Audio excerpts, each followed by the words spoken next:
Hi guys, aujourd'hui on va parler du manque de confiance qui te fait garder ton ventre. C'est un levier essentiel, on parle souvent de la nutrition, de la musculation, du déficit calorique modéré, et oui ça compte, mais travailler sur la confiance, c'est ce qui fait réussir à long terme. Si tu es quelqu'un qui fait le yo-yo, qui perd du poids, qui reprend, ou quelqu'un qui a toujours ce ventre qui ne part pas, qui n'arrive pas à revoir ses abdos, soit il n'arrive pas à démarrer, ou comme je disais, il fait le yo-yo, il démarre, il a des progrès, il arrête, il recommence plusieurs fois par an. Si tu es dans cette situation-là, alors la suite va t'intéresser, parce que ce n'est pas forcément ton assiette, c'est aussi ce que tu crois de toi. Et cette notion de confiance et d'estime de toi, on va voir pourquoi elle te fait garder ton ventre, et on va aussi te donner tes perspectives pour progresser. Du coup, moi, je me réintroduis. Si tu m'as jamais vu, je suis Mathieu, fondateur de la méthode MM, et j'accompagne les hommes de plus de 30 ans à perdre du gras pour revoir leurs abdos. D'accord. Donc, l'idée, c'est de passer forcément de quelqu'un qui avait encore un peu de gras sur le ventre à quelqu'un qui obtient son six-pack. D'accord. Donc là, on travaille sur la nutrition, la musculation, mais aussi et surtout sur la confiance. Comme tu peux le voir ici, l'idée, c'est d'avoir un impact massif sur la vie de la personne et du coup de créer des déclics. Et souvent, les déclics, ils se créent mentalement. Donc, tu peux le voir sur ces différents témoignages clients. Donc, tout ce qui touche l'aspect sportif, mais aussi ce qui l'entoure, la santé, la nutrition, la prépa mentale et les habitudes de vie. Donc, c'est pour ça que cette notion de confiance, d'estime de toi, elle est primordiale. Si tu es quelqu'un qui n'arrive pas à perdre ce gras du ventre, qui reste et qui veut que les choses changent. Donc, on va démarrer en plusieurs points. Et donc, avant d'aller démarrer ces 3 points, on va d'abord définir ce que c'est que la confiance et l'estime de toi. Donc, la confiance en soi, bah, c'est croire que tu es capable d'agir et de réussir ce que tu entreprends.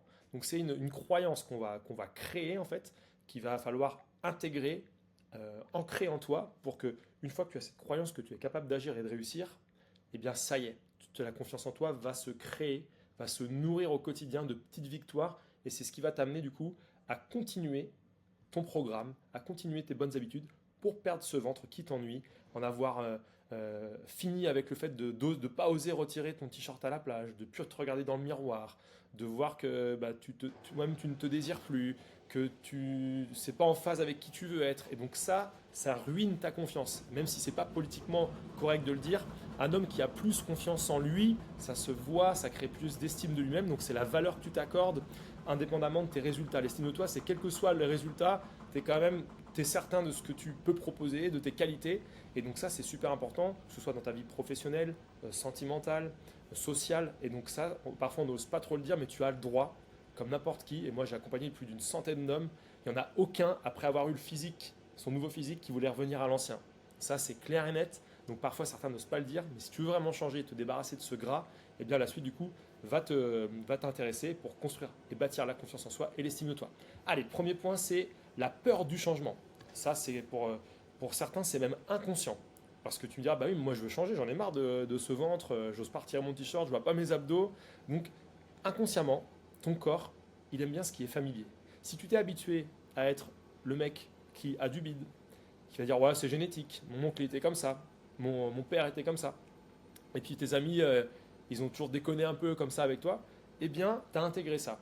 Et donc le jour où il faut changer, ton corps il va se dire, ton esprit, pardon, ton subconscient va dire, non, non, non, on va rester dans ce qu'on connaît. Parce que tout ce qui est changement, c'est traité comme une menace. Et du coup, bah, un corps différent, c'est une nouvelle identité.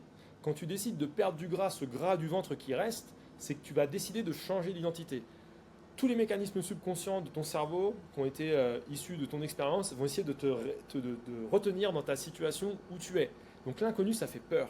Et donc c'est pour ça que parfois, eh bien, tu restes dans un corps que tu n'aimes plus et tu es bloqué. Tu essayes de faire des choses et on te ramène à la condition initiale. Tu vas faire le yo-yo par exemple. Donc c'est pas parce que tu n'as pas envie de changer, c'est parce que c'est devenu familier.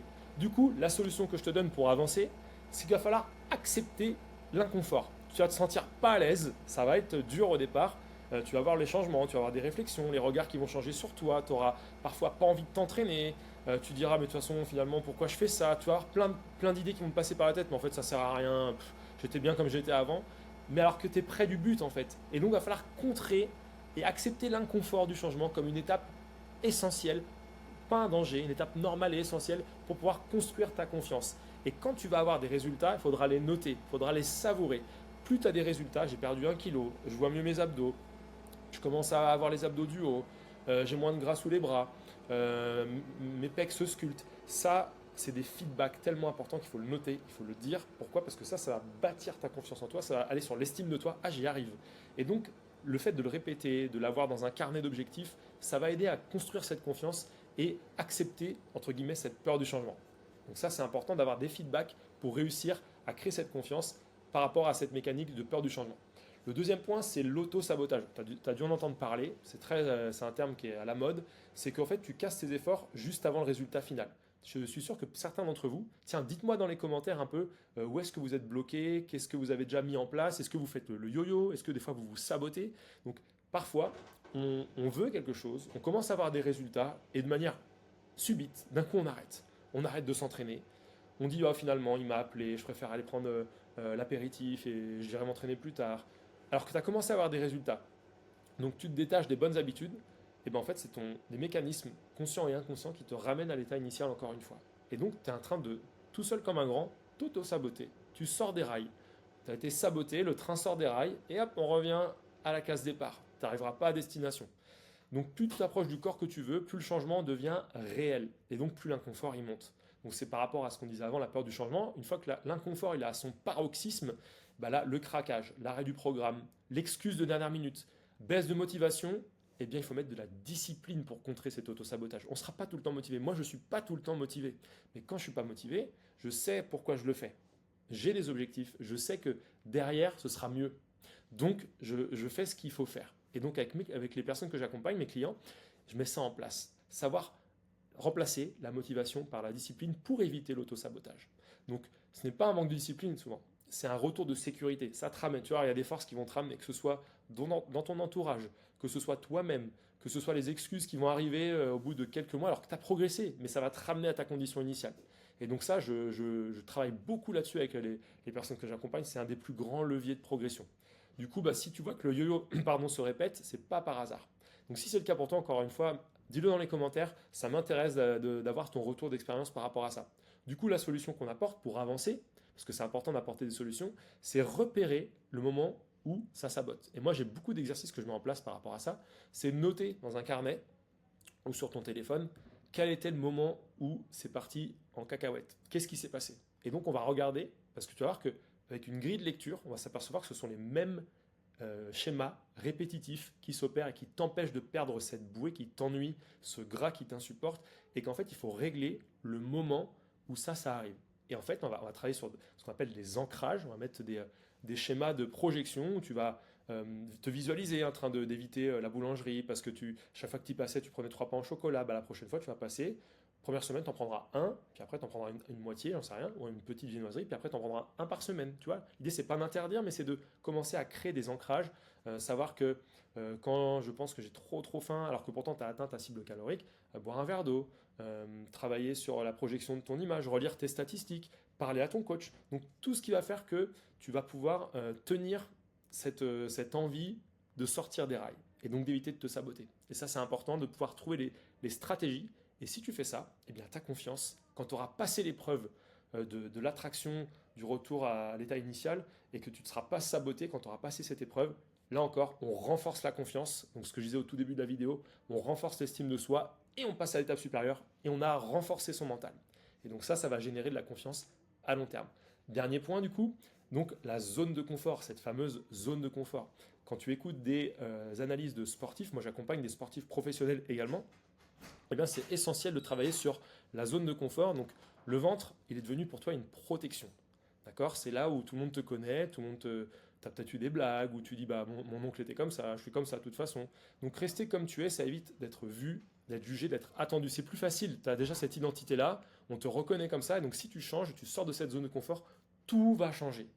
Tout va changer. Le regard que toi tu auras sur toi, le regard que les autres auront sur toi, les nouvelles possibilités qui vont s'offrir à toi, tu verras que le monde va changer complètement.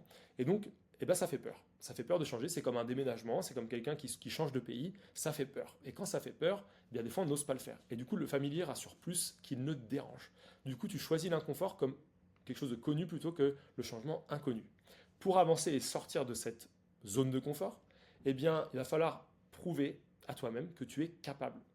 Ah tiens, j'ai perdu 10 kilos et ça fait 6 mois, j'ai rien repris. Donc là, tu as créé une nouvelle dynamique, une nouvelle identité et tu es capable. Et tu dis, ah ouais, finalement, je suis capable. Ah, donc finalement, je suis quelqu'un qui tient ses engagements. Donc estime de toi qui monte, confiance qui monte, et du coup, eh bien, tu tu sais maintenant que tu peux sortir de ta zone de confort pour un résultat derrière qui est encore meilleur. Et ça, c'est important. Et c'est la base de l'estime de toi. Être capable de te dire, c'est pas grave, c'est un peu chaotique, je vais être tenté par plein de choses, je vais pas être motivé tout le temps, mais je vais aller jusqu'au bout.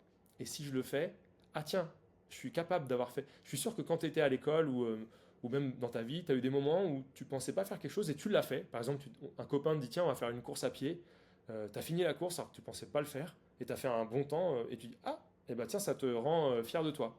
Alors tu ne sauras pas trop le dire parce que il y a les codes sociaux, tu vas pas non plus te vanter et être plein de vanité, mais au fond de toi, tu es content. Et ça renforce ton estime de toi et ça te donne envie de t'inscrire à la prochaine course à pied ou de continuer. Si tu vois des efforts à la salle de sport, tu vois que tes épaules elles se construisent, tu vois que tu te bâtis, et ben ça te fait plaisir donc tu continues. Voilà, donc ça c'est important de sortir de la zone de confort pour ensuite avoir une nouvelle identité que tu intègres, que tu apprécies et dans laquelle du coup bah, tu vas pouvoir prospérer plus et donc augmenter ta confiance. Voilà. Donc aujourd'hui, eh ben, on a vu que le manque de confiance, ça pouvait jouer énormément sur le fait que tu gardes le gras dont tu ne veux plus et qui t'empêche de revoir tes abdos et qu'il y avait des solutions pour contrer ça. On a identifié les problématiques qui se présentaient à toi et on a aussi identifié des pistes et des solutions pour pouvoir justement les surmonter. Donc si cette vidéo t'a plu, eh bien abonne-toi et like cette vidéo. Pourquoi? Parce que ça m'aide à propulser le contenu à plus de personnes, à avoir plus de visibilité. Donc là, je vais te laisser 5 secondes pour cliquer. Je te regarde. Non, non, toi là, t'as pas cliqué. Vas-y là, clique maintenant, abonne-toi. Et je te dis surtout à la semaine prochaine. Bon dimanche.